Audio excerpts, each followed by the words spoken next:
which will be supplied in the near future. The same day, on the 31st of October, the EU reported on its contribution to the military assistance of Ukraine. The official of the European External Action Service, Nabila Masrali, reported that since February, the EU has supplied from the European Peace Facility over 3 billion euros so that Kyiv could purchase weapons. And that is exactly how the EU assesses peace. And as you might know, these funds are given to militarize the Kyiv regime.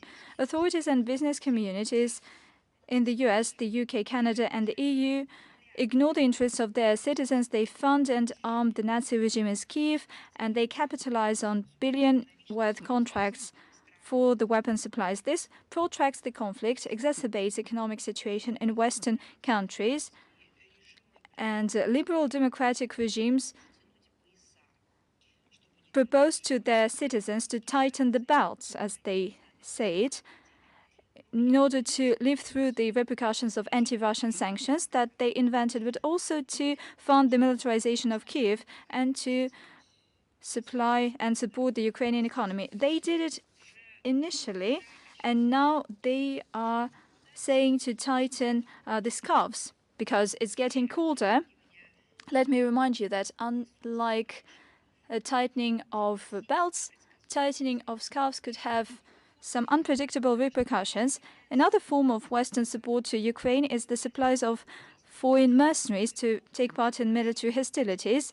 The soldiers of fortune are recruited by the American and British entities, by the French private companies, far-right organizations in Germany, Spain, the Czech Republic, Italy, and other countries. According to our data, over the past 8 months, they recruited over 8,000 mercenaries, and the biggest number of mercenaries came from Poland, the US, Canada, Romania, and the UK, despite the fact that many countries legally ban these mercenary activities, and they persecute these activities. Over 3,000 of foreign mercenaries were eliminated, and the same amount of mercenaries came back home.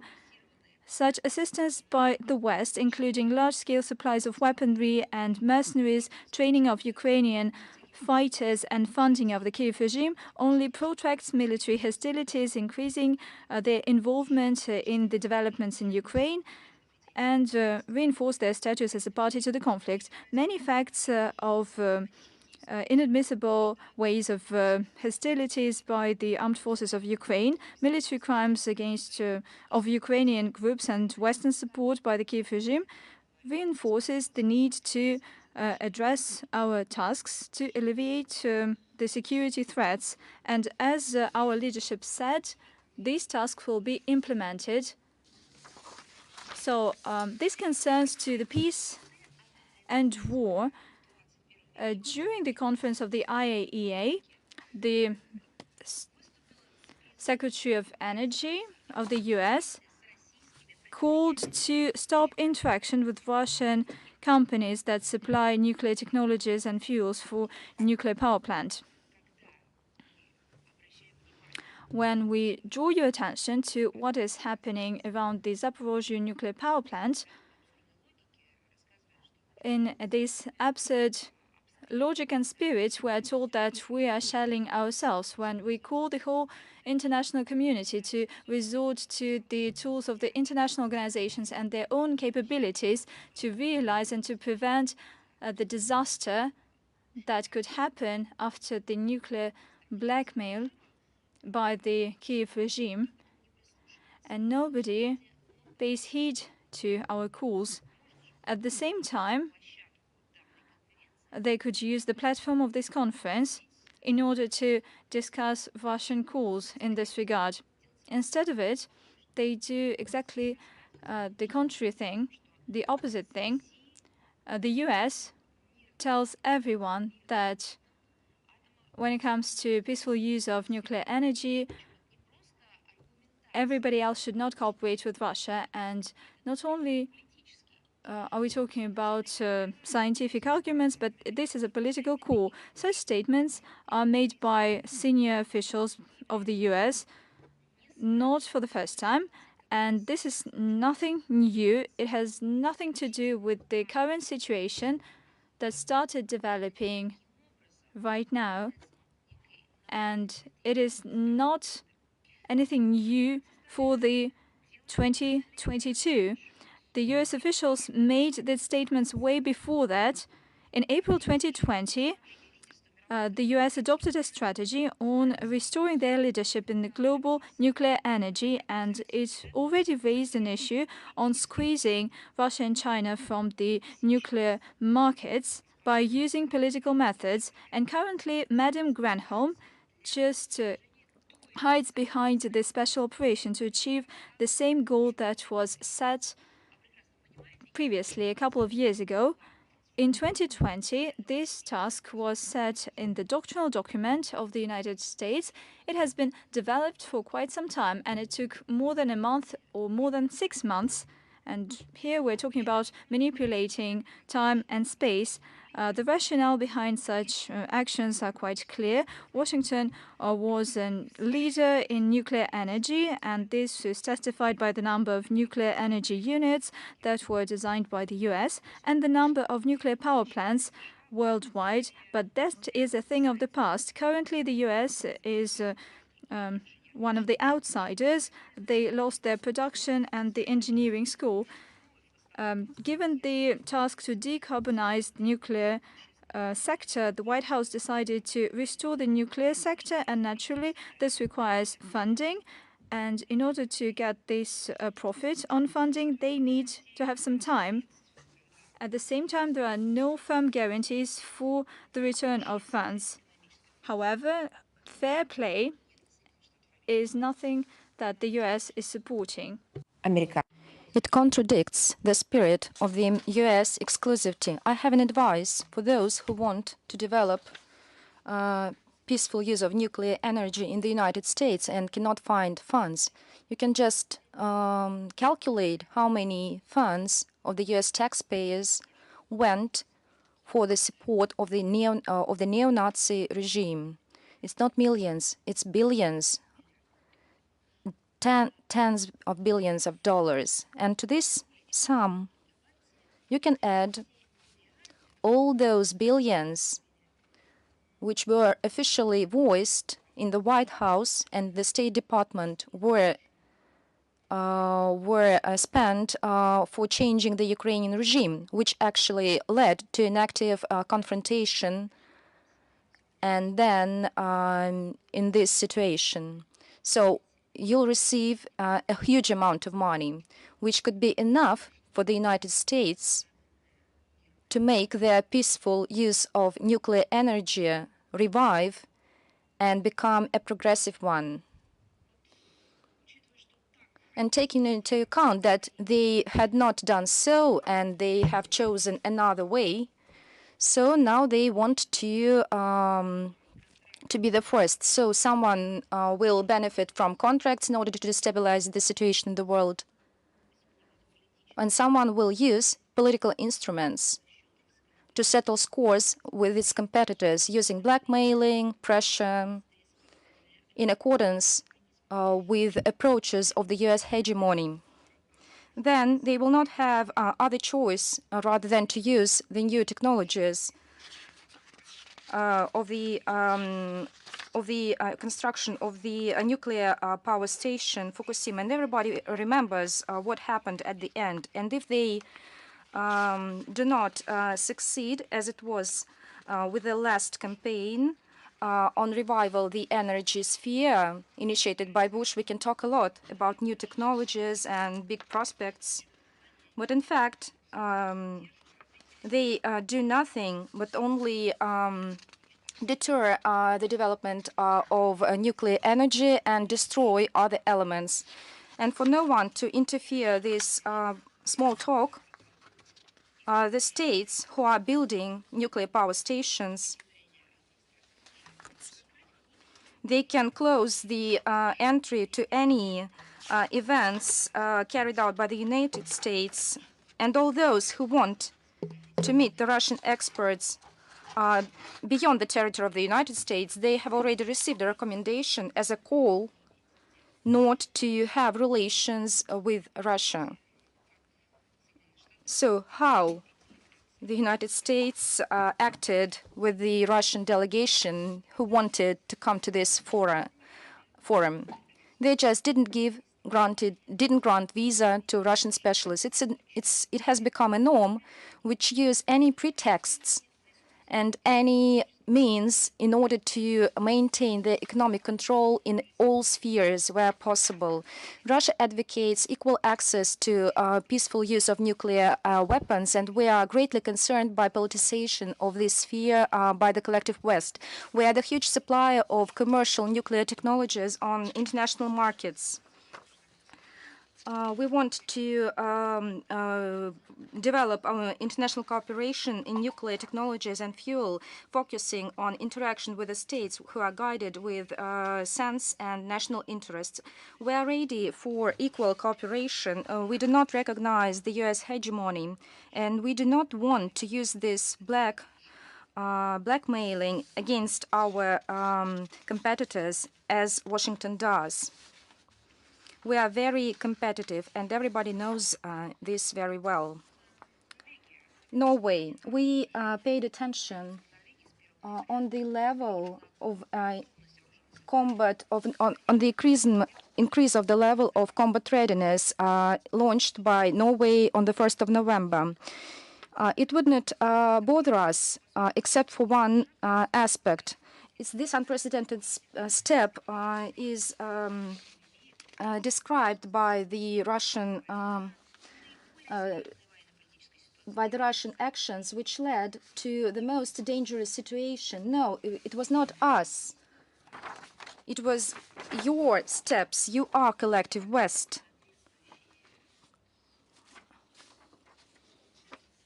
You are a part of different alliances and unions.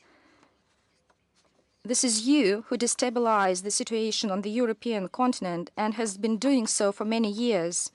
You changed regimes, you engaged, contrary to logic and traditions, the states to such blocs, or by promising them some profits from renouncing cooperation with our country.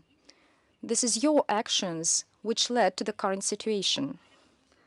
And Oslo recognizes that there are no reasons that Russia wants to build up a military activity in other countries. And new measures are explained by Norway by the need to send a message about their readiness to defend themselves.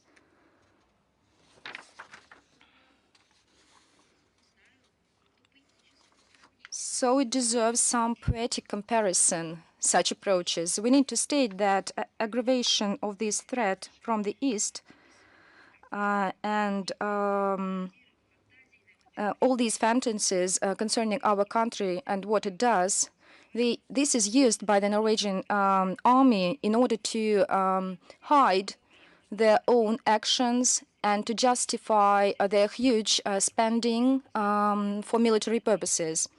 It is also worth mentioning that Oslo is increasing military presence in the regions bordering with Russia. Under declaration that Norway does not threaten anyone, Norway even, in fact, on a permanent basis, deployed foreign military bases. They buy modern equipment. Oslo is among the most active supporters of NATO's involvement in the Arctic. We consider such situation near borders as deliberate adherence to a destructive course towards escalation of tensions in the Euro-Arctic region and the final destruction of Russian-Norwegian relations. This is not our choice. Russia has always been open to an honest and mutually respectful dialogue, but any unfriendly actions will be met with a timely and appropriate response. Moldova. We paid attention to statements by Blinken on 26th of October about the inclusion of 9 individuals and 12 legal entities on U.S. sanctions list under the pretext of fighting corruption and interfering in the Moldovan in the elections in Moldavia. I believe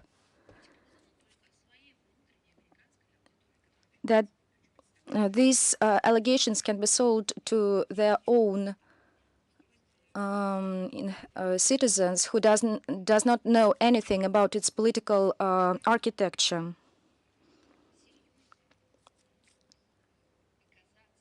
So who can seriously treat such statements as something significant on this in the post-Soviet countries? This is a politicized decision adopted by the Secretary of Finance, U.S. Treasury Departments, on a wide range of aspects. First, the decision was made in the midst of serious social and economic difficulties in Moldova, popular discontent with government actions and protests in Moldovan society. Secondly, the events of many years ago related to corruption scandals and electoral processes in the Republic of Moldova were chosen as an occasion. Third,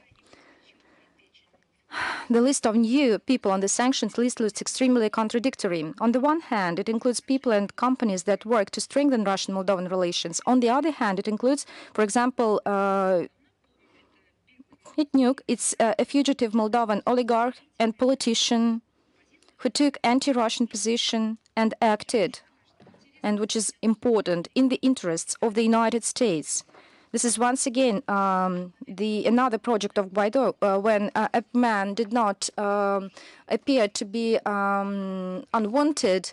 They say that he did not manage, he was not successful, and now he is on the sanction list, as well as Tikhanovskaya and so on and so forth. I believe that we will see this moment very soon. So this situation in Moldavia can say is that the real purpose of the American decision was not to care of democracy and the struggle against corruption. I would like to remind you that the head of the Committee on Foreign Affairs in the U.S. legislators, who is pursues a Russophobic policy, who always called with some unreasonable ideas in order to unleash conflicts across the world. He is accused of corruption. The citizen of the United States who headed and heads the Committee of Foreign Affairs in the legislative authorities of the United States of America. So these attempts to hide behind it has nothing to do with this situation. Now they are trying to distract attention from the internal political and economic situation in Moldova. And they just acceded to the Western shoulder. But who can admit them to this Western shoulder?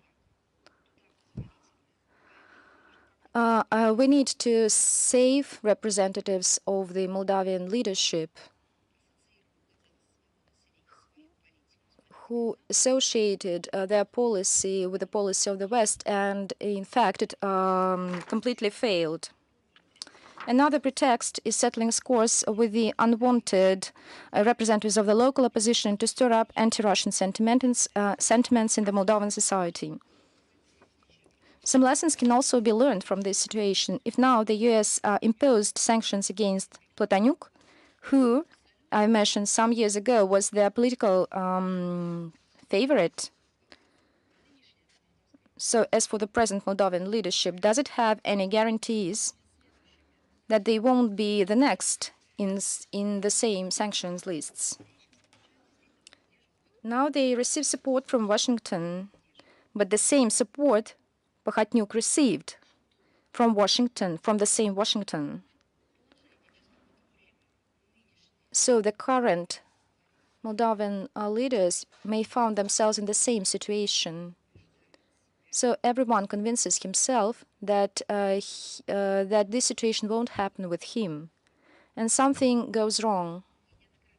We have repeatedly stressed that the U.S. politicians as well as special services, they just pull back all those who compromise them. We consider sanction decisions of the United States accepted under far-fetched pretext as an interference to their political internal affairs in an attempt to have a negative impact on bilateral Russian-Moldovan relations. Yeah. Right. Today, November the 2nd, marks 57th anniversary of the leading UN development organizations established through the merger of UN Extended Program for Technical Assistance established in 1949 and the UN Special Fund established in 1958. Program carries out activities in more than 170 developing countries to date. Key activities of this program is to support assistance for structural transformations required to sustainable development, to build resilience to crisis and calamities, as well as to support global efforts to implement the 2013 Sustainable Development Agenda. The Russian Federation has a vast experience of cooperation with the UNDP. Thus, from 1997 to 2011, under this program, Russia implemented 150 projects with a total funding of $180 million. In 2011, our country stopped to receive UN assistance, and in 2015, Russia signed a convention on partnership with the UNDP, and we became a donor of the international development assistance. This is why we created a trust fund under the UNDP auspices to provide technical assistance for developing countries. The geography of our cooperation with the UNDP includes such countries as Armenia, Belarus, Kyrgyzstan, Tajikistan, Uzbekistan, Cuba, Serbia, Laos, Cambodia, Guinea, Zimbabwe, Botswana, Madagascar, as well as a number of small island developing states. We also have initiatives in disaster management with Kyrgyzstan, Cuba, Syria, Philippines, Vanuatu. Our project activities with the UNDP are mainly focused on poverty reduction, rural development, adaptation to climate change, water management, disaster risk reduction, and early recovery, social economic empowerment of women and youth, assistance for integrational processes in Eurasia spread the Russian expertise. The total project portfolio includes $151.5 million, from which $95 million come from the trust fund, and more than $30 million were raised through co-financing from national and international partners and from the UNDP itself. So this initiative helps us to provide direct long-term assistance for more than 6.5 million people in need and indirectly improved the well-being of 21 million people in friendly countries. We congratulate our partners with the UNDP and look forward to continue our fruitful cooperation with the program. Today, November the 2nd, marks the International Day to End Impunity for Crimes Against Journalists. I would like to remind you that it was established in 2013 by the UN General Assembly decision following the kidnapping and murder of two French journalists covering military conflict in Mali. So this date intends to remind the international community of its obligations to provide security for journalists and other media professionals who, due to the nature of their career, face real threats and dangers. 10 years after, since the establishment of the International Day, we are obliged to state that the global situation in securing in providing security for journalists is far from excellent, and in some directions is truly depressing. The system of obligations to protect journalists and the architecture of multilateral institutes aimed at facilitation of practical realization have failed to pass this test of universality and impartiality preached by truly Western democracies. These low-profile logics that divide journalists into good and bad, those who deserve protection, those who not. So this logic has infiltrated in formal independent structures, led to its discreditation and dysfunctionality. Otherwise, we would hear them to condemn those who implement sanctions against them or encourage pressure on correspondents who carry out these criminal website Mirotvorets, the organizers and perpetrators of this brutal assassination of Daria Dugina. We would hear some condemnation of those who shelled a group of journalists with high-precision missiles. Oleg Klokov died, for example, in such an attack. We would hear that, but we do not, because they do not consider people who represent a number of media. They don't consider them journalists, neither humans, because any human who devotes himself to this career, who is aimed at covering the situation for the sake of others, for the sake of the society, for the sake of social groups. So I believe that he should be protected, should be sympathized with. So even oral words of sympathy, because their work sometimes leads to their death. But instead of that, we have never heard a word of condemnation from these Western media and Western society, Western democracies. We did not hear these human defense bodies a word about journalists, about crimes against these journalists. And the reason is quite clear, because their point of view does not coincide with the point of view approved by the West. And such selectivity is perceived by the Kiev regime as a silent approval of their atrocities. This situation encourages them to carry out more and more cynical and human crimes. So I remember, yes, it is outrageous domestic crimes, and I remember that such domestic crimes lead to response. We were obliged to carry out an investigation, provide information why those journalists faced these crimes. And by the way, we fulfilled our obligations. We fulfilled them unconditionally, professionally.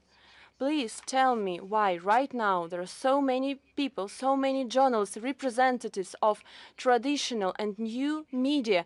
They were assassinated on the territory under control of the Kiev regime.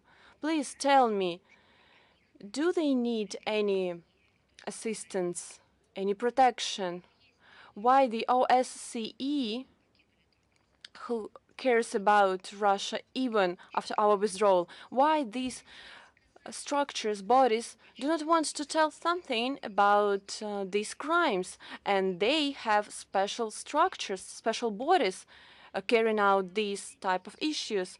For us, this day is another occasion to remind journalists who passed away by carrying out their professional duty, our responsibility to bring those responsible to justice. We would like to believe that the initial meaning of the International Day will be sometimes revived, and the obligations of the international community to protect journalists from these attacks, despite the type of the media. So this won't be an empty word, but a blueprint for actions. Another date on the 13th November, the 3rd, marks 85th anniversary of the Brussels Conference of 1937, convened because of aggression of militaristic Japan. This historical event is undeservedly ignored by the academia, but let's remember the lessons of that day, because they are relevant. The materials of the conference provide direct evidence that the Western international community, led by the US, pursued a policy of appeasement not only against Nazi Germany, but also against militaristic Japan. Indeed, despite the fact the American side, as a guarantor of the Washington Treaty of 1922, which contained principles of peace in the Far East, Washington was responsible for tough collective response to aggressive ambitions of Tokyo. As we know, Japan withdrew from the League of Nations, and Beijing's appeal to the organization to stop the Japanese invasion required a convening of a separate international forum, and the Brussels Conference of 1937 became such a forum. Initially, Washington obstructed the USSR invitation. Do you recall the situation? So not long ago, I have mentioned that our IAEA experts were not invited to carry out the investigation. It was a decision made by the U.S. Secretary of State, and it was the same situation was then when you obstructed the USSR invitation because of aggression of militaristic Japan against China. You do not know your own history, and you try to rewrite this history. You propose your own books, history books. First of all, Washington didn't even intend it to let us enter the conference, and then it changed its tactics and started cynically declaring that the Soviet Union could independently achieve an end to aggression against China by acting against Japan. But as developments showed, the US manifested its determination to reap a benefit from this Far East conflict by bringing Japan closer to a military confrontation with our country. And we have a number of examples, for example, the conflict on the Lake of Hassan or conflict in the Rio of Halhengol. As for the Brussels conference, the Americans were going to take the same stance a year later in Munich. So they firstly declared the necessity to restore peace between the warring powers, but they did another thing, because it was in the interest of the Imperial Japan that in its message to the conference urged the participants not to interfere into its affairs with China. In these circumstances, the Soviet delegation led by Litvinov urged to defend territorial integrity of China and create collective security against aggression, and only by these consolidated actions we could stop the conflict. Soviet representatives consistently insisted on adopting sanctions against Japan, but all these attempts failed, and later this defeat of Washington later turned against the same Americans because Japan attacked the Pearl Harbor. We shouldn't forget all these historical lessons, and all the evidence hidden in the American archives must be disclosed. From 6th to 19th of November, the 27th session of the Conference of the Parties to the United Nations Framework Convention on Climate Change will take place in Sharm el-Sheikh with a Russian interministerial delegation led by Ruslan Edelgeriyev. The forthcoming event will focus on adaptation to the adverse effects of climate change, as well as the elimination of loss and damage caused by this process. The relevance of strengthening work in these directions is evident in view of the devastating extreme natural phenomena that primarily affect developing countries. The Russian Federation notes the necessity to maintain substantive and non-politicized discussions on climate change, which is key to progress towards achieving the goals of the Paris Agreement. On the margins of the conference, Russia will organize a special event with the representatives of business and academia to present national approaches to reducing greenhouse gas emissions and adapting to climate change. And as you know, on November the 4th, our country celebrates National Unity Day, commemorating the developments of 1612, when People's Militia, under the leadership of Minin and Pojarsky, liberated Moscow from Polish invaders by demonstrating courage and unity of the people, regardless of its origin, faith, and social class. This state holiday, in accordance with the federal law of 2004, has been celebrated since 2005 and as a day of military glory since 1995, and is a tribute to the glorious past of our motherland. It symbolizes the stability of civil peace, as well as respect for patriotism and courage of our ancestors who, united, defended the sovereignty and statehood of Russia, and uh, those who stand for cultural dialogue. It is very important to know that on the same day we mark a very important church holiday, the day of Kazan icon of the Mother of God. So it is no coincidence because our soldiers praised in front of this icon before the military campaign. So I would like to say that this day we are going to say necessary and important words of support of that really unites us. So I'm ready to ask your question. Народная жизнь. Is an international life with us today? I'm ready to take your questions. Yes, good afternoon. In the Western media, more often we see articles that underline the necessity to force the Kiev regime and Mr. Zelensky to have negotiations with Russia. What do you think?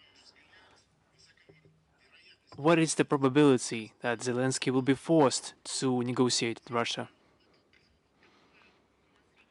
You see that this presumptory attitude that there's a probability of something or somebody will force something to do something, what will happen in that case? I think this is not applicable to the situation. We are basing ourselves on facts and evaluation of the situation, that we have a certain demands that need to be fulfilled, and we are not thinking of some probable models of events that even may not happen. We have to state that there are some issues linked with the lack of consistency with the Western countries' approach to the situation. They have a lack of unity, or they have a low cohesion in their ranks. We see how day after day the tonality of their statements changes. One day they stand for negotiations, then they support victory on the battlefield, or they could support the unconditional victory of the Ukraine. Next day they will support negotiations and peace, and the next day they will be against Russia and everything that stands for it.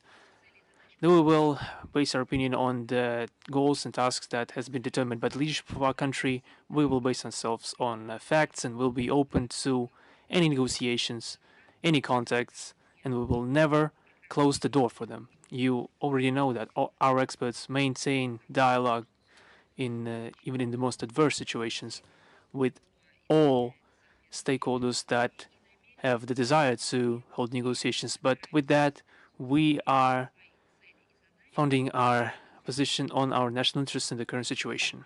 Thank you so much. Thank you. Next, is Rush today with us today?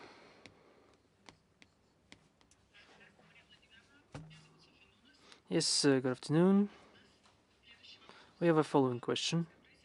The British media has publications that the Russians have allegedly hacked the mobile phone of the former Prime Minister of UK, Elizabeth Truss.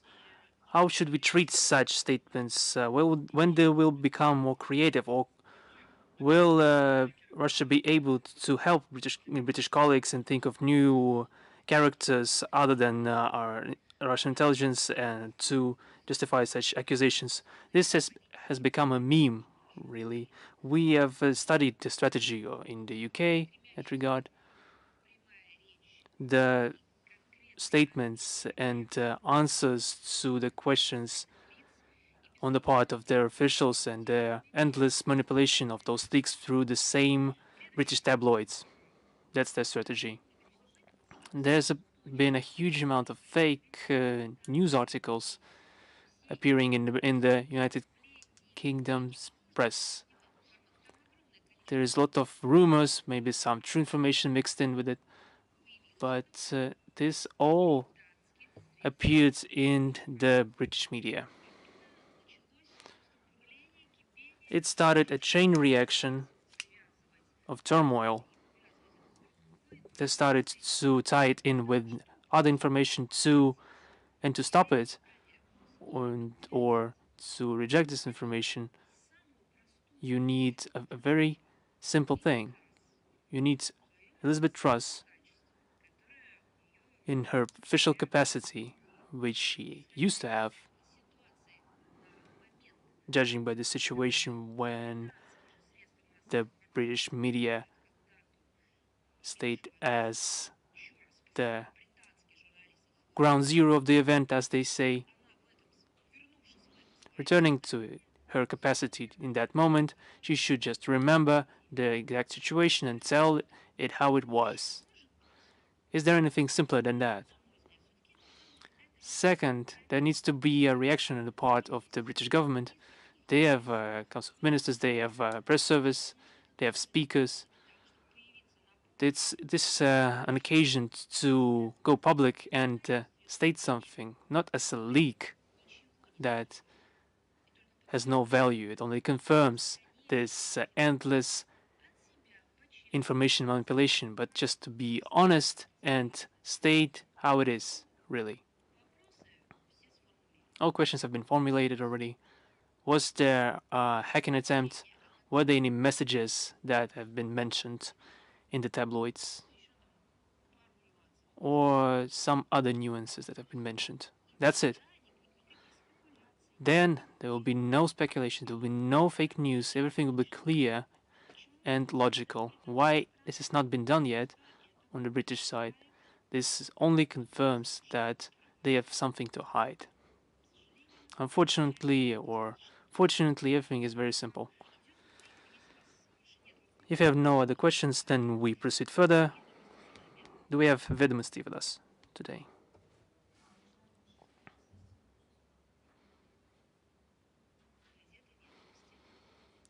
Vedomosti newspaper, are you with us today? Please state your presence. I can't see you, neither can I hear you. Now I can hear you. Madam Zakharova, you already mentioned today the situation with Norway. Please state if the Russian MFA is doing anything to decrease tensions in regards to the relations with that country. We understand that there's some contradictions, that there are some disagreements. The tensions increases. They say in Norway that they need to negotiate with Russia. If the statement of Prime Minister of Norway could be interpreted like that, what are the steps the Russian MFA takes to alleviate the situation? The situation in our relations is at its lowest point. This has happened because of the actions in Norway. We did nothing to deteriorate our relations, which cannot be said for Norway. This is not our fault, and we don't need to take any measures to alleviate the situation. What we can really do to do it, because the situation is being worsened because of the efforts of the other side. There have been no messages from the Norway side testifying to the Oslo's desire to change the situation or stabilize it. We're not witnessing any attempts.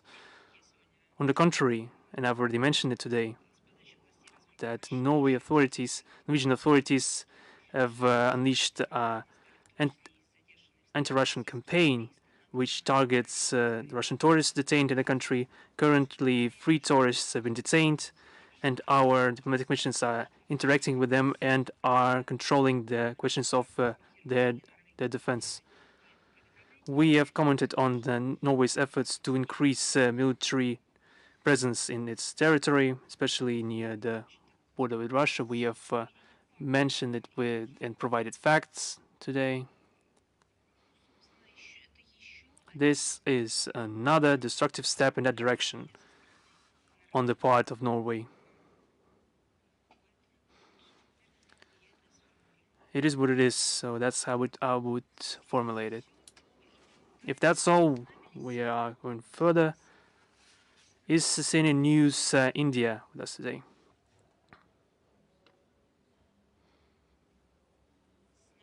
Is CNN News 18 India with us today?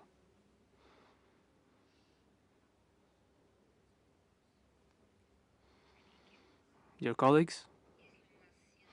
CNN News 18 India. They are not with us. Is Regnum with us today? Yes, good afternoon. Yes, we'll first give the word to India. One question. This is regarding India's import of crude oil that is happening in the last several months. It has increased several times, but there are reports that it has decreased in the recent weeks. Could you confirm that report?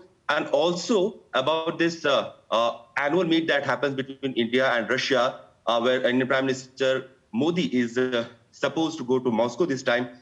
Will that meeting still happen? Or will the Prime Minister Modi and President Putin will be meeting on the sidelines of G20? Could you please confirm? Ну, что касается организации встреч на высшем уровне, As for the meetings on the highest level, this is coordinated through the line of the President's administration of the Russian Federation. If we're talking about cooperation between India and Russia, it has been traditionally built on mutual respect and trust and careful consideration for the national interests of each country. We are preserving the intensity of cooperation on the highest level, in bilateral format, on the key international fora. Contrary to the illegal Western sanctions, the volumes of our trade have grown, and we are fulfilling our contracts in key areas and still building contacts in the area of culture, science, and technology. If you have any additional questions, I'm ready to answer them.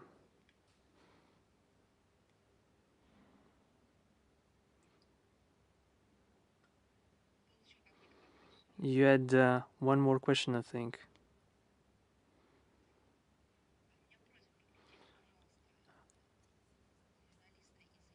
Please connect the journalist from India, if you could. You had one more question, as far as I recall. You had one other question, I think. Is that right? As far as I understand, you had a question regarding the imports from import of crude oil. I can say that if I got this question correctly, regarding the shipments of Russian oil and gas to India is one of the most important avenues of our cooperation with India in the area of energy. We have a common goal to make this cooperation as mutually beneficial for both countries as possible. The actions in that direction are checked and harmonized through our relevant agencies. We are not limited by the traditional, for the Western capitalism, there's the paradigm of maximizing profit, which is brutally capitalist paradigm. It is important for us to preserve the spirit of Russian and Indian friendship, which is expressed in itself in the form of our especially privileged strategic partnership. We are firmly convinced that our both countries will not infringe upon the interest of the other. We recommend our colleagues not to trust speculation circulating in the media regarding the establishment of price limits on oil.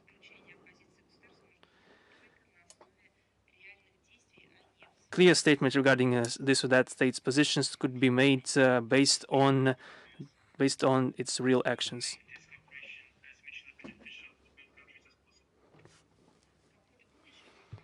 Did you have any other questions?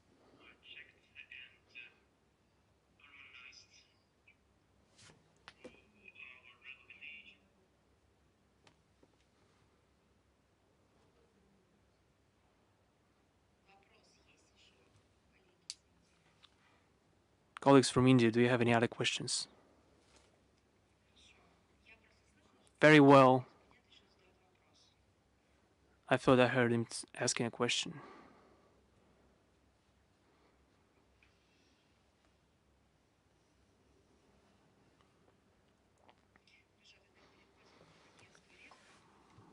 Now we are moving forward to Regnum Agency. Добрый день. Good day. I have the following question. Serbian authorities say that during the recognition of independence of the DNR and the LPR, Russia was guided by the Kosovo president, and this led to increased Western pressure on Belgrade. And now, according to Serbian authorities, the US and the EU want to make Serbia swiftly recognize Kosovo in order to put this argument out of the hands of Russia. Was it really the case? Was Russia guided by the Kosovo president during the joining of the DPR and the LPR, as well as Kherson and Zaporozhye regions? Do you use this notion of Kosovo president in your diplomatic practice?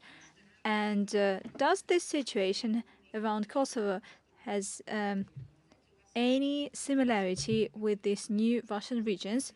You have a very big question, so let me answer in a comprehensive way, because we're talking about a whole gamut of problems that are united with one simple phrase. With regard to the referenda and their results, of importance is the principle of a balance between the territorial integrity and the right of peoples to self-determination. We have repeatedly noted that.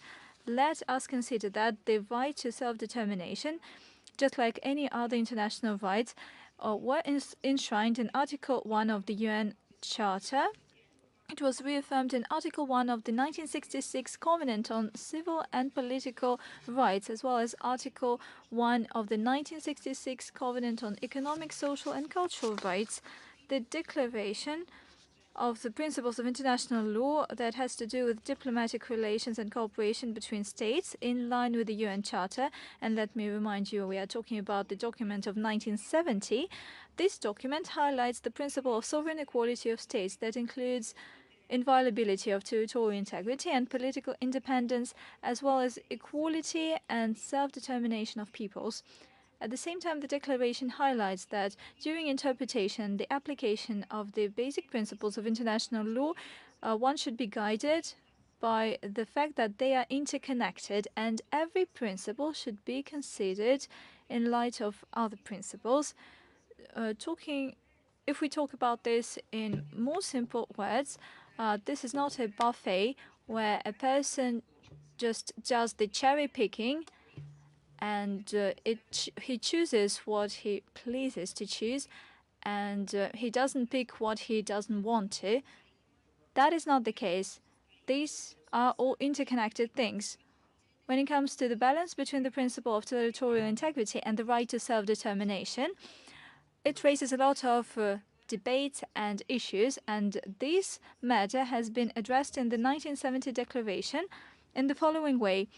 Everybody who argues in this regard and has this debate, let me reiterate once again, this declaration, dated 1970, reaffirms the inviolability, and I quote, of territorial integrity or political unity of sovereign and independent states that in their actions abide by the principle of equality and self-determination of peoples, end of quote. And the next quote, and hence have governments that represent, regardless of the race, religion, or color of skin, the whole of people living in this territory, and end of quote. this logic was voiced not incidentally, and it was voiced and embedded in other documents, for instance, the Vienna Declaration of the World UN Conference on Human Rights of 1993, when we are told that 1970s, 1960s, there was the decolonization process. You shouldn't pick the documents that you choose. But in 1993,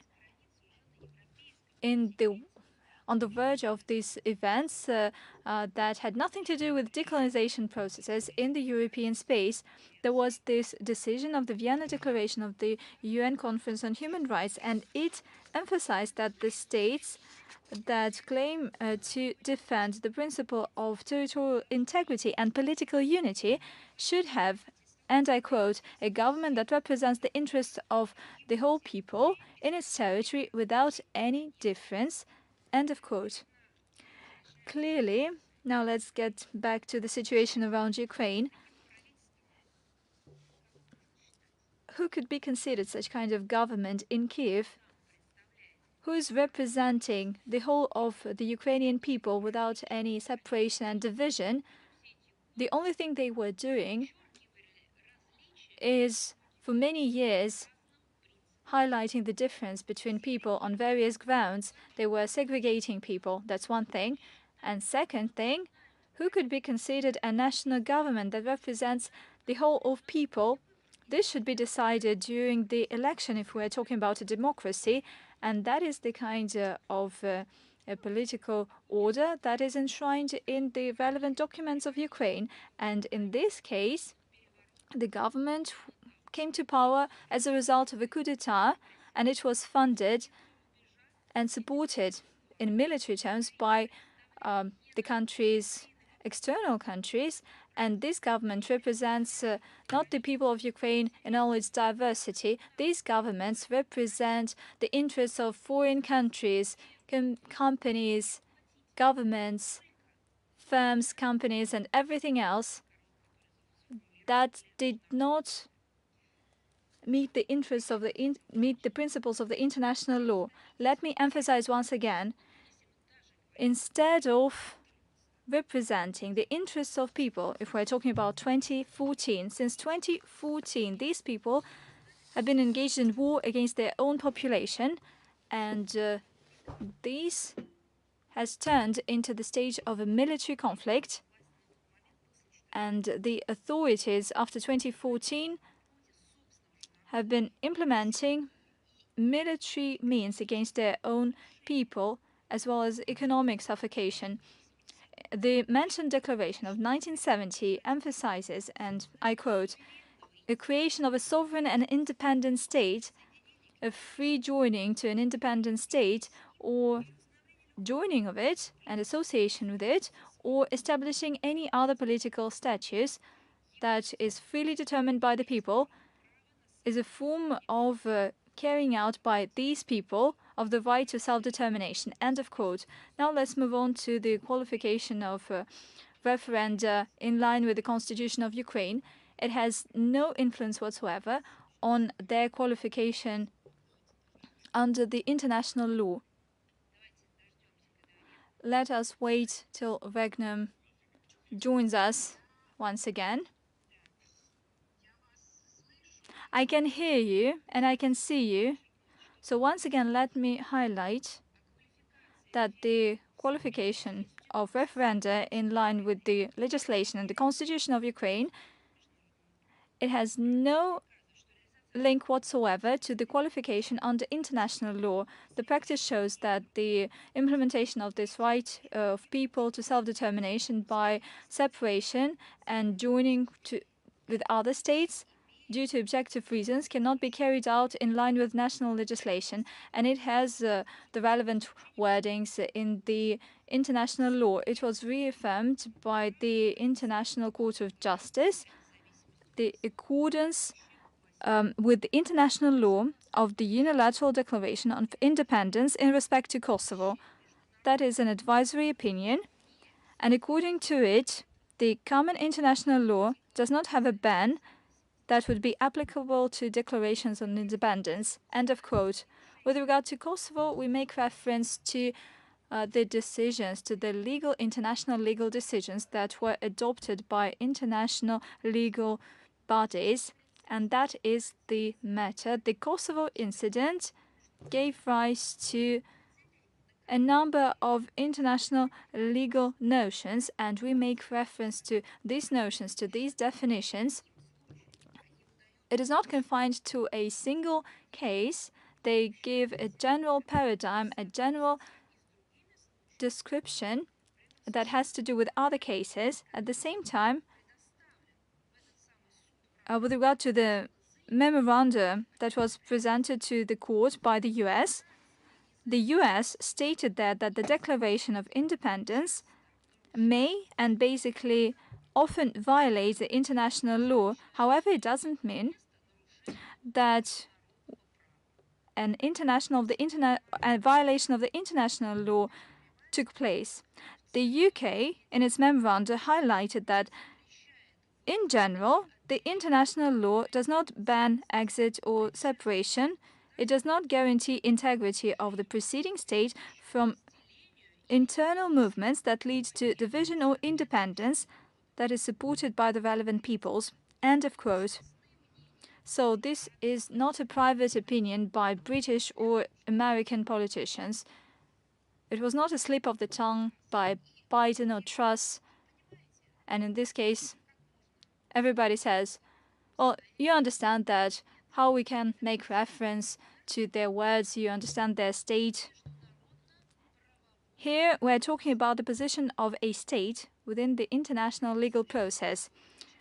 At the same time, when it comes to Kosovo, unlike former Ukrainian territories, it pertained to the act that was adopted by the Parliament of the Republic. I'm talking about an interim institute of self-governance. On the 17th of February 2008, it declared Kosovo's independence unilaterally. When I hear the same statements whether the Kosovo president is a precedent for the referenda in Donbas and so on, I would like to remind you that with regard to this issue that we are discussing, there have been no referenda whatsoever in Kosovo. How can you call a precedent when there was no referendum in Kosovo? With regard to Crimea, Donetsk and Luhansk, these referenda did take place there. As for the international legal assessment that was given by the international legal institutions and the direct participants to these events, we do have these assessments and we can relate to them. With regard to the referenda, the DPR and the LPR, let me remind you, they were sovereign and independent states. They were recognized by Russia by the decrees of the president on the 21st of February 2022. At the same time, the DPR and the LPR were recognized by Syria on the 29th of June 2022, by North Korea on the 13th of July 2022, by Abkhazia and South Ossetia. The republics had international treaties, for instance with the Russian Federation, treaties on friendship, cooperation and mutual assistance. It is also important that the DPR and the LPR for the first time had this referendum on independence in 2014 for the first time. And I do remember the attention of the media, international media, whether these results would be considered as an action plan. Let me remind you the reasons behind this referenda. Back in the day, Ukraine had a coup d'etat with the use of force that resulted in a number of oppressive measures against new authority, against their citizens. And in line with the legal framework of the Ukrainian state, we saw that there was infringement of the rights and freedoms of national minorities, squeezing of the Russian language from the daily life, persecution of civil society, attacks on the freedom of expression, freedom of religion. And this was the opposite thing to what has been enshrined in the international law with respect to the territorial integrity and sovereignty of states. I'm talking about equal representation of peoples within a single country. For 8 years, this international recognition of independence of the republics has not been raised, given that the Minsk package of measures that was adopted by the UNSC Resolution 2202, and it envisaged the constitutional reform in Ukraine with the entry into force by the end of 2015 of a new constitution that envisaged as a key element decentralization, as well as adoption, and I quote, of permanent legislation on special statutes of certain areas of the Donetsk and Luhansk regions, end of quote. This should have envisaged the linguistic self-determination, participation of local self-governance, and the appointment of prosecution officers and the courts of these regions. So if Ukraine had fulfilled its obligations, which were signed by its leaders, its commitments even, under the package of measures, as outlined above, it would have been possible to say that DPR and LPR had the conditions for the exercise of the rights to self-determination within the state of which they were a part at that time.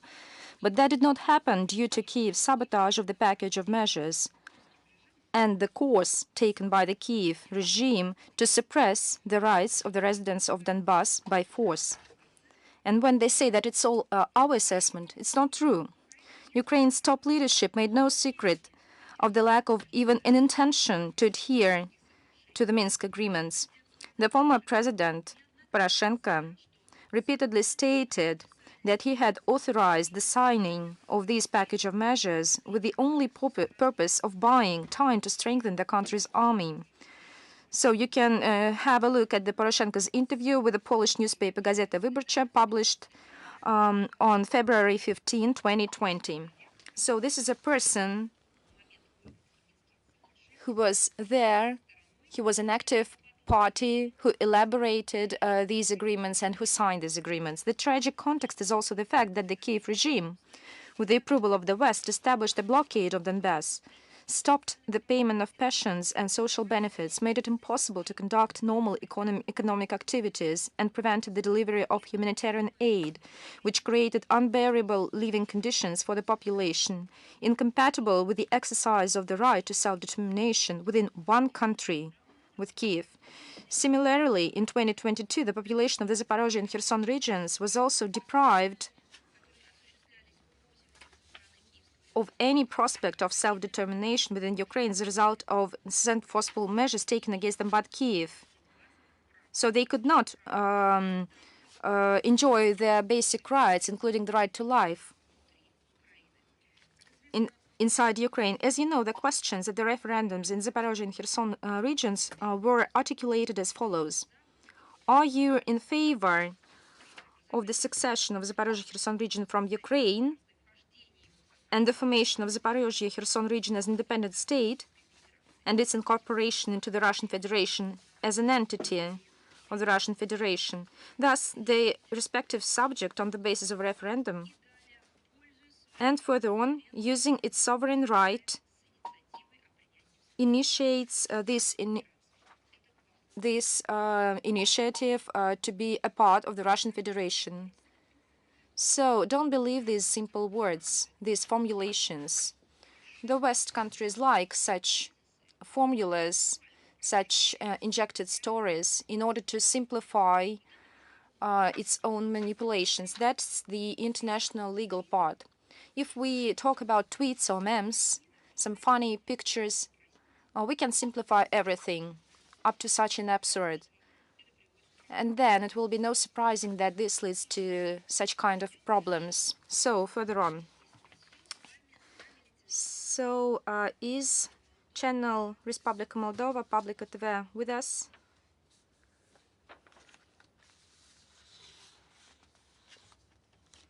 Moldova.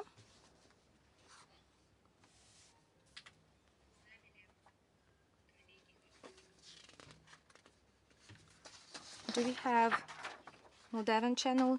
If not, so we then proceed. Is Raitor here?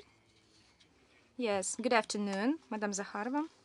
We have two questions, and I would like to make some clarification, and I cannot answer. There were reports about resumption of the grain deal. This was first stated by the president of Turkey, Mr. Erdogan, and then the Russian side reaffirmed. Maybe the Russian ministry has some prompt comment. We fully trust the Ministry of Defense, and this comment was made by my colleague. So all the information has already been submitted by the Minister of Defense. If we have some additions or you have some additional questions, you can send them to us and we will answer them if we have any additional information. Thank you.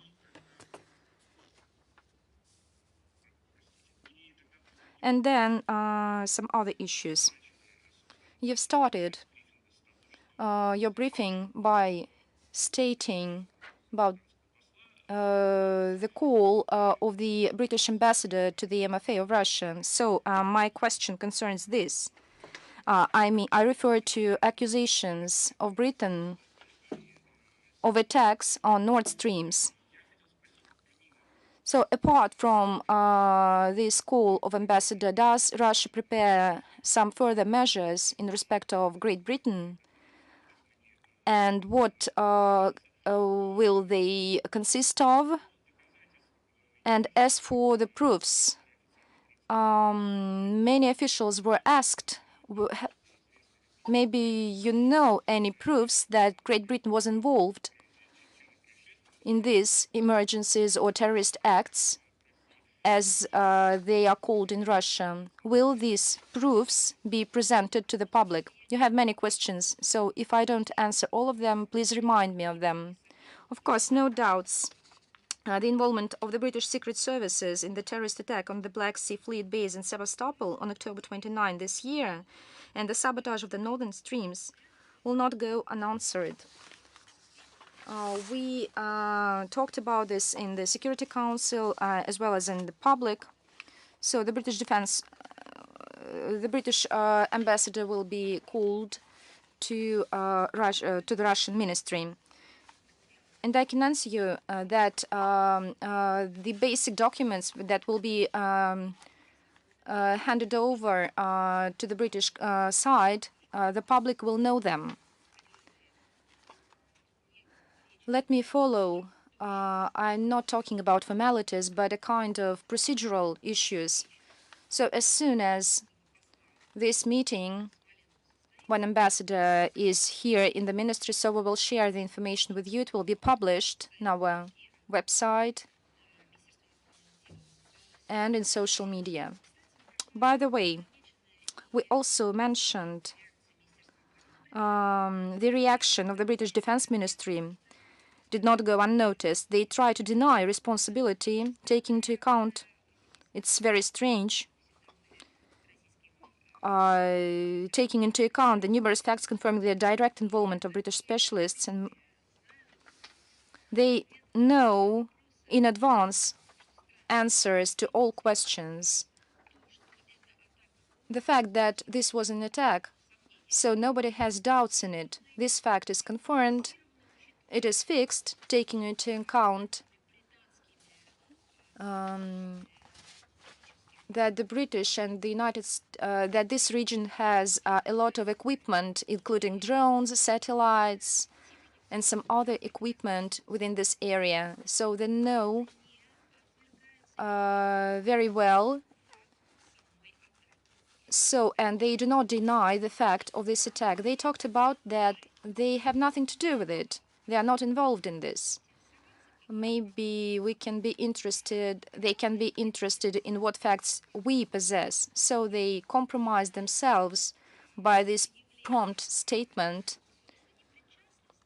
of their, that they were not involved. So this once again can prove that the British side revealed themselves. So, but we are polite, so all the materials, all the documents proving involvement of British specialists in the preparation and implementation of this terrorist attack will be submitted to the British side.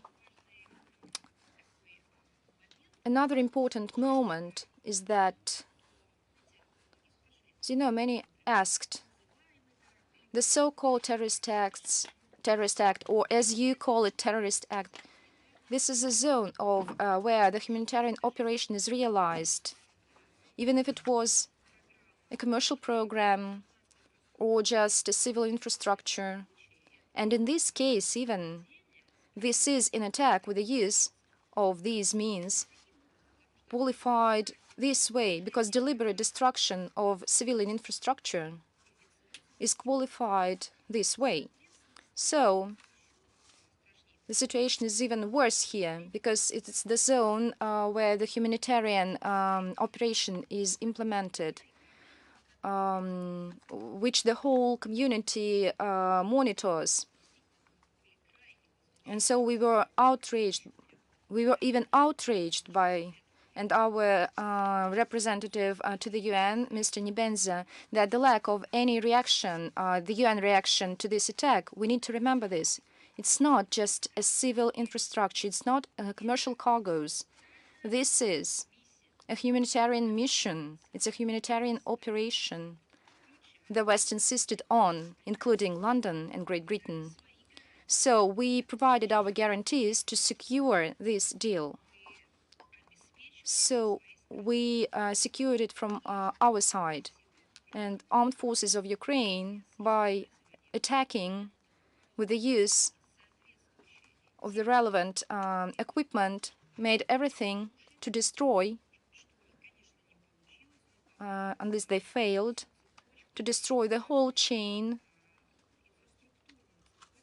the infrastructure chain for this humanitarian project. So if you have some other questions concerning this. No, I've heard your answer. So I'm a good girl, everything remembered. So let's proceed.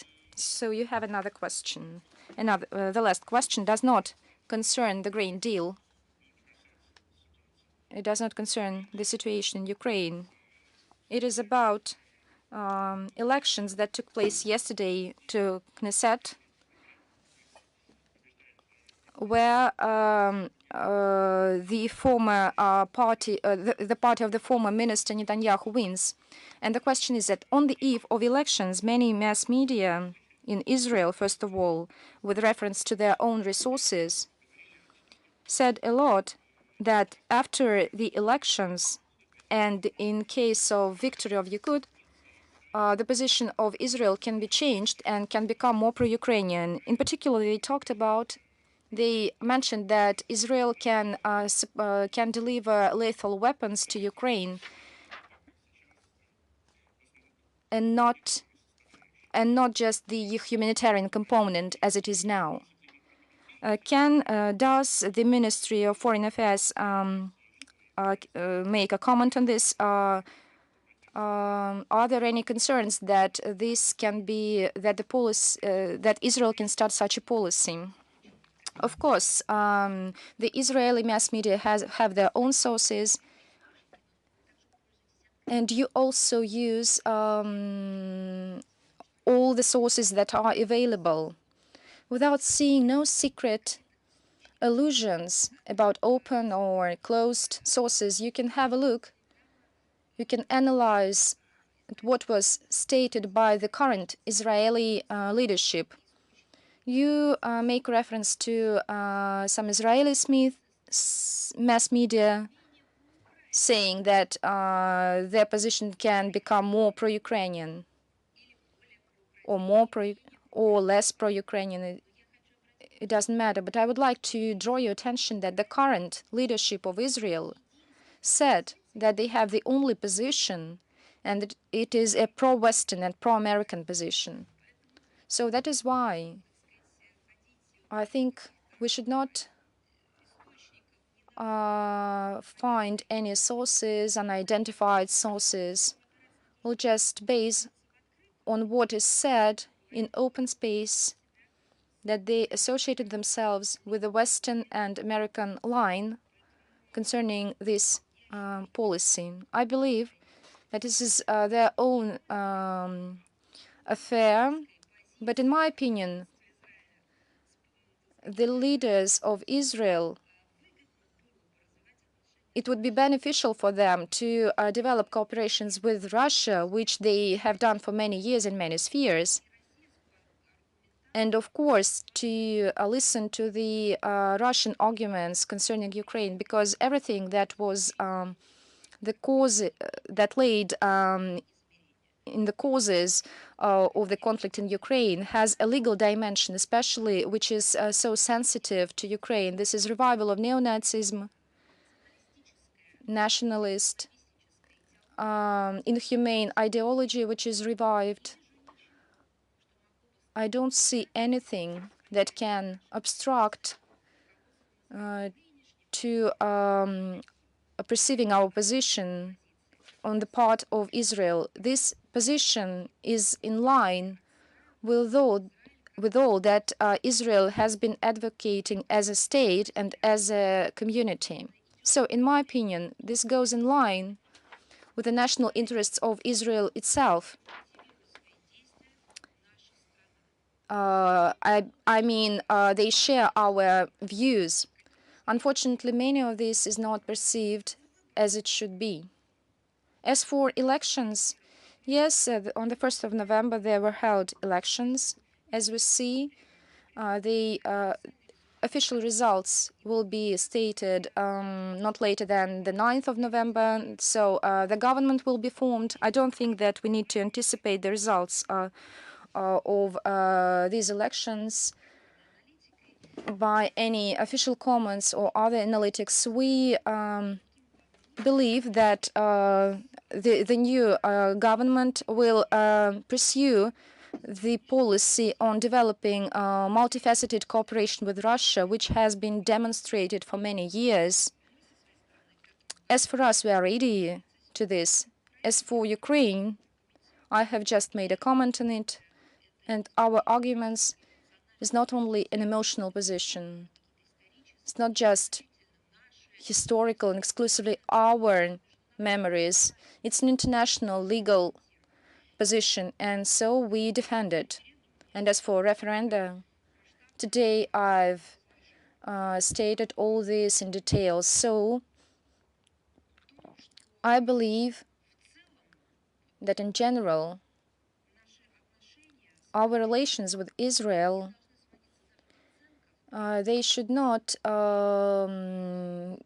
be just an assessment of any one aspect. They are comprehensive. We respect the sovereign right of Israel for independent policy, and I would like to reiterate its independent policy and to elaborate approaches, their own approaches to international agenda, including the issue of Ukraine. So it would be good if Israel would take into consideration our arguments as well and our interests and concerns as we do with our partners.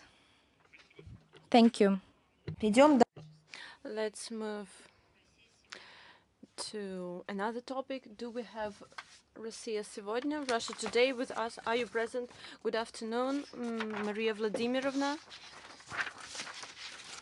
You said that the British minister who was called to the Minister of Foreign Affairs of the Russian Affairs, there were some evidence of Russia's involvement in the terrorist attacks carried out on the 29th of October. So will the Minister of Foreign Affairs of the Russian Affairs voice some assessments in terms of these measures? I have already commented on this issue, and I have already said that there will be some reaction to this issue. Today we have talked a lot about the situation around the Black Sea fleet. I'm talking about the Russian fleet in Sevastopol, but also we talked about sabotage on the Nord Stream 1 and 2, and there is another problem We are going to speak about it at international venues with our British counterparts as well as competent ministries. Let's proceed to newsroom. Do we have you? Are you present? Yes, we are here. Dear Maria Vladimirovna, we have a couple of questions. The IAEA ministers at Kyiv's request have started an inspection of two facilities in Ukraine and will soon complete it. The IAEA Director General intends to present the results of the inspection later this week. Will Moscow accept these conclusions of the international inspectors?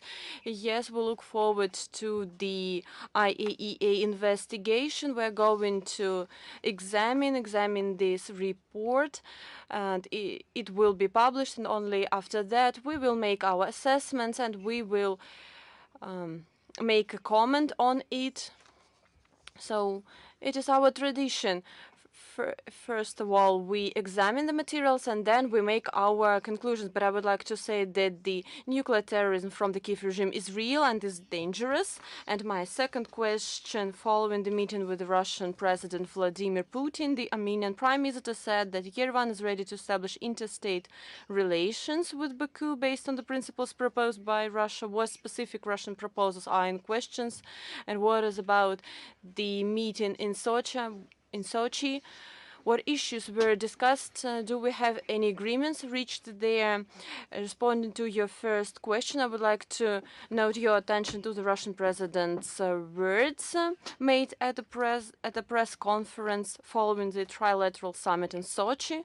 So I believe that it is not good to publicly speak about it because it can damage the negotiation track, but I would like to note that President of the Russian Federation said and commented about it in terms of the trilateral summit on the margins of the heads of Russia, Armenia, and Azerbaijan in Sochi. So it were not negotiations between delegations. It was contact, face-to-face contact between three ministers. And of course, this dialogue was held in line with the dialogue that is maintained between the leaders. So it is the only comment that I can make in this regard. Do we have Izvestia with us? Yes, my name is Anton Zalesnitsky. Dear Maria Vladimirovna, you have already said, you have already mentioned this topic, and my other partner have already asked about it. Right now, we can say that the written demands, it is enough to resume the grain deal, but right now, the relevant issue is about its extension. It expires on November. So can you comment on the Russian prerequisites to prolong this deal? Please do not mix the things. Right now we have witnessed a terrorist attack against an object of civil infrastructure, and we need safeguards, security safeguards to implement this grain deal. Right now the Russian foreign minister said that we have already received these guarantees. Right now we are considering its extension of the deal, and in terms of the extension of this grain deal, then we commented on our requirements and our demands. For example, I mentioned it last time at our last briefing. We will consider these topics according to the situation around the grain deal, but I do not want to make other comments because it will be in detriment of the developments. Please pay attention to my comments I made last briefing at the last briefing.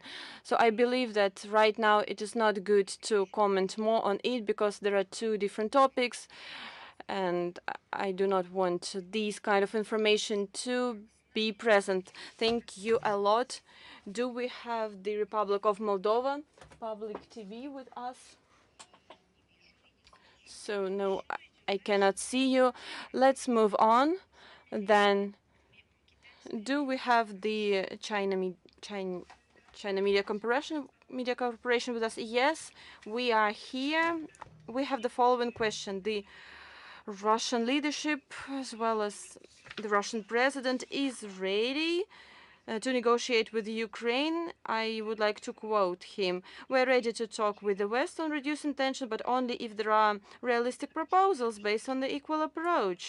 Does this mean that Russia is ready to negotiate only with the EU countries and the US and not with Ukraine itself? What kind of proposals could be in question, and what would contribute to the resumption of a dialogue?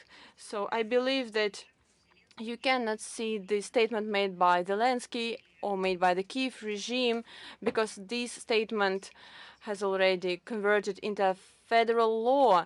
It is a law stating that it is impossible to hold any contacts, hold any dialogue with Russia. So that is why they blocked, the Kiev regime itself blocked the negotiation process.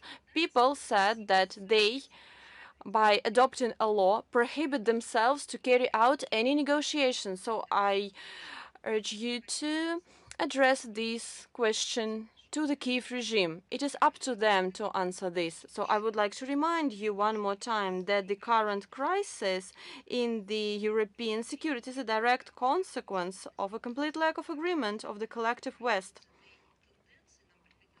And we have had to face this tendency for many years. Since the end of the Cold War, the skills of traditional diplomacy, as well as the search for compromise, have been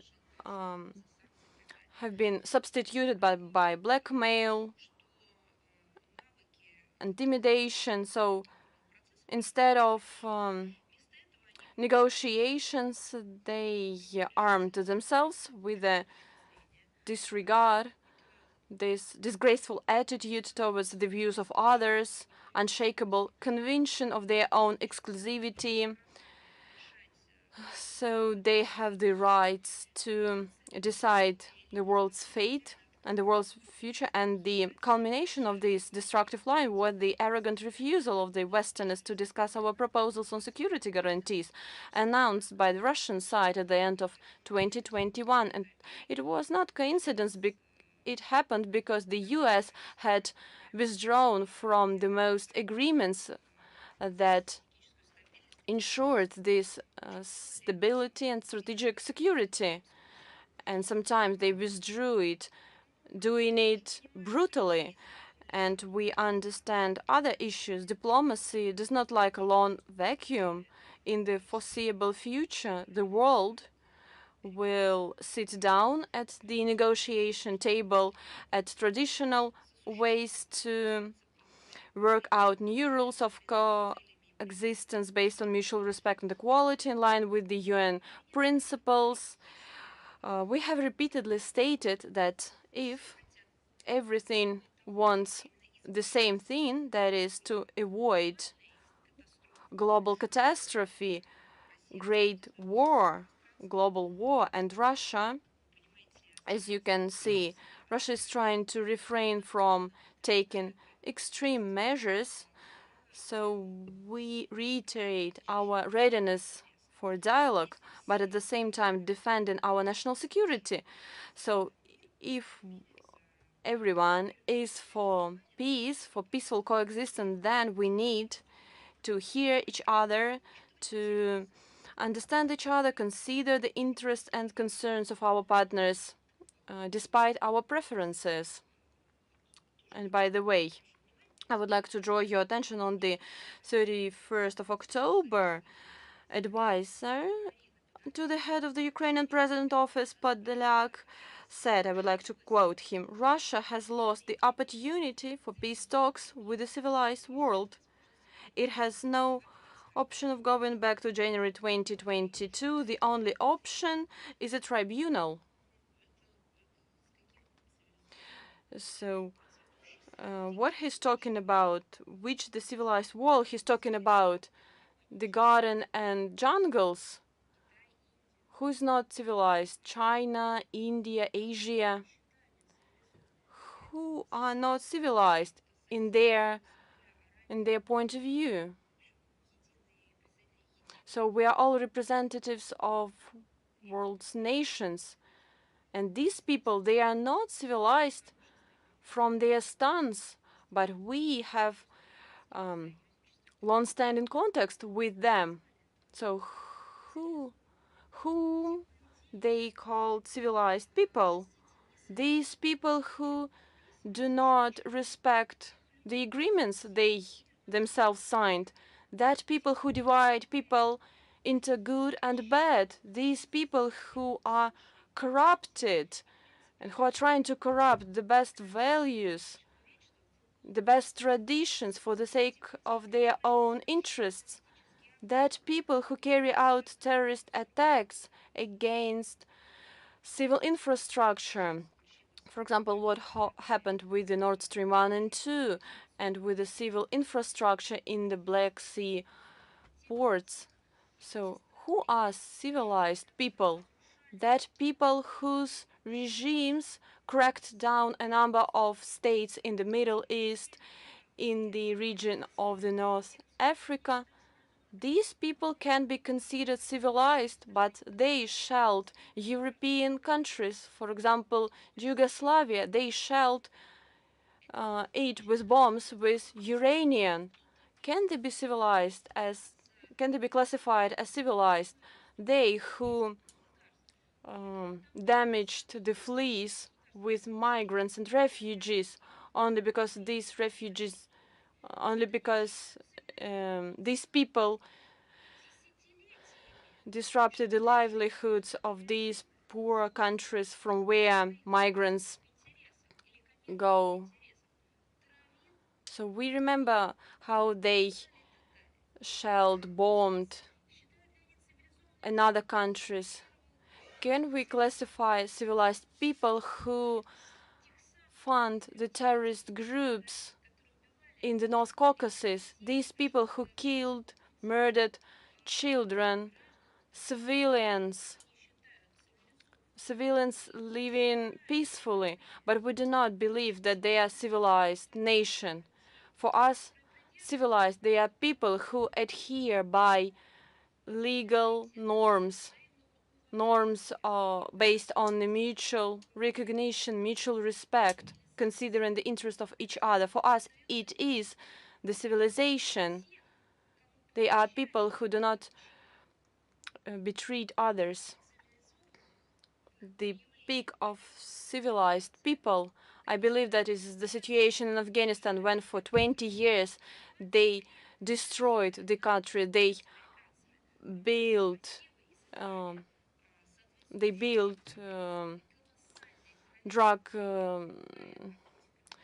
cartels there due to NATO attempts, and only in one day they abandoned everything. They abandoned their own personnel, their own servicemen. Only in one day they got together and flew from this country. They ran away, and then they even stole the money of Afghan people. And right now they are trying to provide some kind of small financial assistance from these frozen assets, and it is the very example of this so-called civilized world. So if you are going to comment on it, you should know the historical context, the history itself.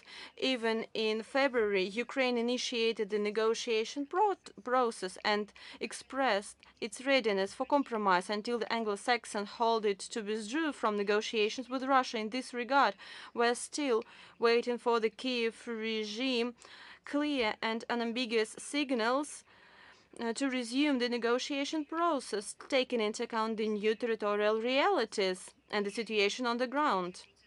At the same time, if they adhere by this logic, and we believe that it would be wrong to say something about their positions and sides, they themselves should define with whom they are. They coordinate their position with Brussels, with the EU and the US. So we're hearing from that Russia is not ready for dialogue, but still they seem not to see how Kiev itself blocked the negotiation tracks in terms of the engagement with the US and the EU. We witnessed the well-known methods of this cooperation. It is double standards, blackmail, hypocrisy, and inconsequential actions. Our proposals regarding security safeguards have been rejected, and currently the United States are blackmailing the countries of Asia, Africa, Middle East, and Latin America, forcing them to join the illegal sanctions against Russia. Washington and its allies in NATO continue to pump Ukraine with weapons and are spending billions of dollars for that, while protracting the conflict and doing it especially and continuing the bloodshed. The Russian leadership is always dedicated to diplomatic methods of resolving conflicts. Today, we, as ever, are ready to use this instrument. But once again, we cannot but see the real deal and react to the real situation. That's how I would answer your question. Thank you so much. Do we have once again Moldova? If Moldova is with us today, is good afternoon. We had 3 questions now. We have 1.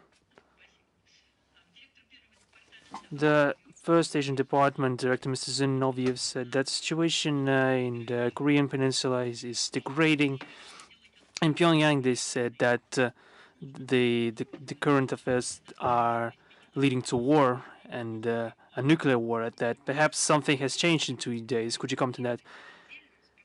In the recent times, the situation in the Korean Peninsula has aggravated significantly.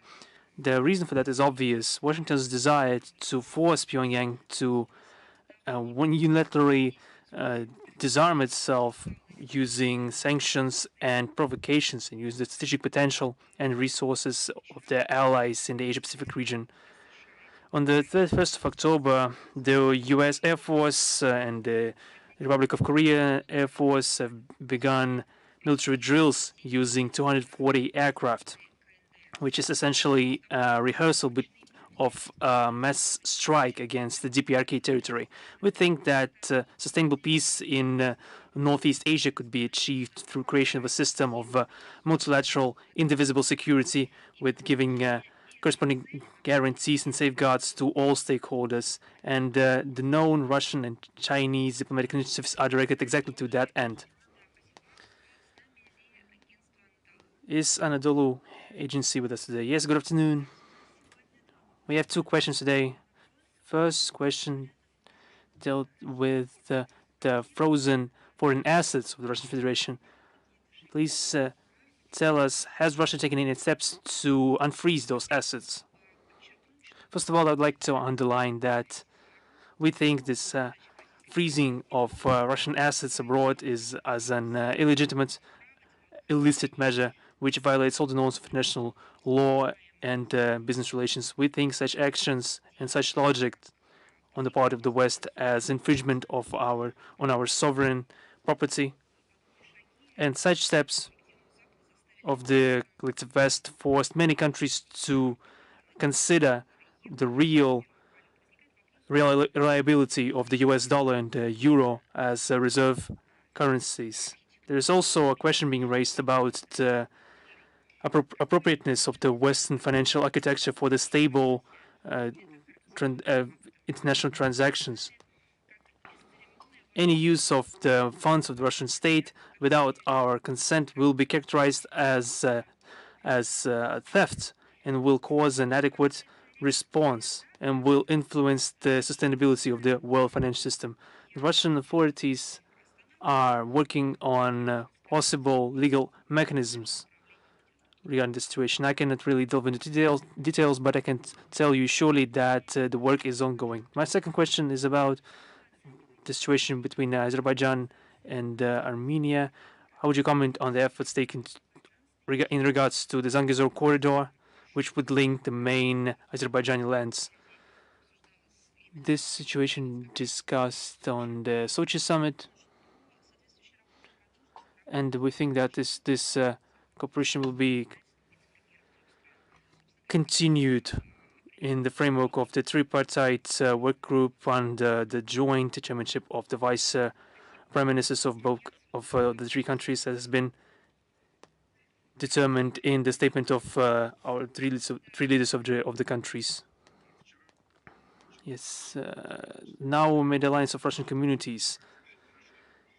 The World Thematic Conference of Compatriots Living Abroad has just begun. It continues to work. How many compatriots have managed to arrive at the conference despite the difficulties with the air traffic? What countries were represented, and what questions were raised at the conference? And Madam Zakharova, I would like to congratulate all citizens of the Russian Federation with the upcoming Unity Day. And I would like to congratulate your team. Yes, you too. Thank you.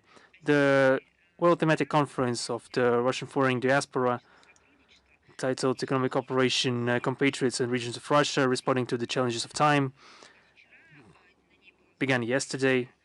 The welcoming address of Mr. Lavrov was broadcast on the meeting. At the meeting, more than 130 entrepreneurs, heads of entities, and societal activists have taken part in the events. 84 countries have been represented. The conference was broadcast live. I can give you a link to the recording of this, so all the participants could see this conference. The topic of the conference this time has been the cooperation of compatriot organizations with the Russian regions. They've also discussed the possibilities of linking economical potentials of the small and medium businesses in our countries and with our compatriots abroad, and the improvement of the legal framework, and the question of defense of rights and freedoms of Russian compatriots abroad. There have also been a plenary discussion on the questions of cooperation with the regions, and there's been discussion on tourism, IT technologies, and small businesses, which have been organized with the cooperation of the government of Moscow. In general, the forum was dedicated to finding common grounds between business organizations of compatriots with these entities of the Russian Federation to foster further consolidation of the Russian diaspora. I would like to clarify whether someone would like to ask more questions. Perhaps someone didn't have the opportunity to ask their questions. Once again, I will repeat that the Republica channel did not have a chance to ask the question. If not, we will answer each question individually. Thank you for your attention. I wish you all well.